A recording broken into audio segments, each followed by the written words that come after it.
Barangay Hinebra Christian Eastern Hardinger mga bro, dumating na daw. At Justin Brownlee lalaro pa kaya sa EASL? So dumating na nga itong si Justin Brownlee sa ating bansa mga bro matapos itong makarecover.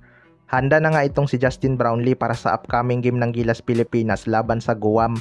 Pero maraming ang Meralco fans ang hindi natutuwa at mababasa mo yan sa comment section ng social media dahil nagdadahilan lang daw itong si Justin Brownlee para hindi makapaglaro sa Meralco Bolts. Well, para sa akin mga bro, hindi nga tumatanggi itong si Justin Brownlee basta para sa Pilipinas. Malay natin noong naglalaro ang Meralco Bolts sa EASL ay nasa recovery period na itong si Justin Brownlee at ilang araw na lang fully recovered na siya.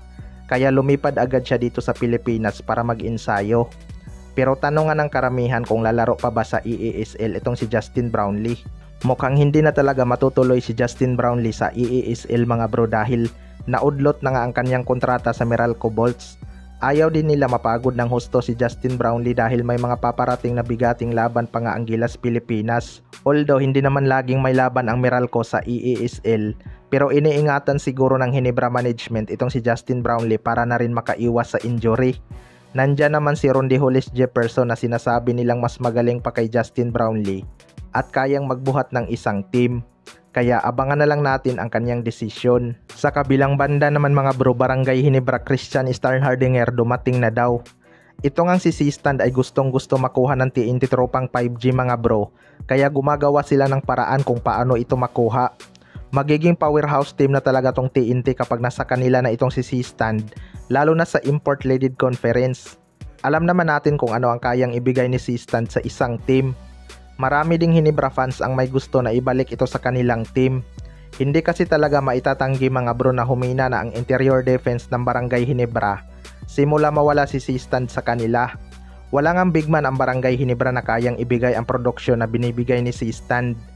Pero ayon sa source mga bro, dumating na daw itong si C-Stand sa Barangay Hinebra. Well, para sa akin mga bro, makukuha talaga ng Barangay Hinebra tong si C-Stand kapag gugustuhin nila.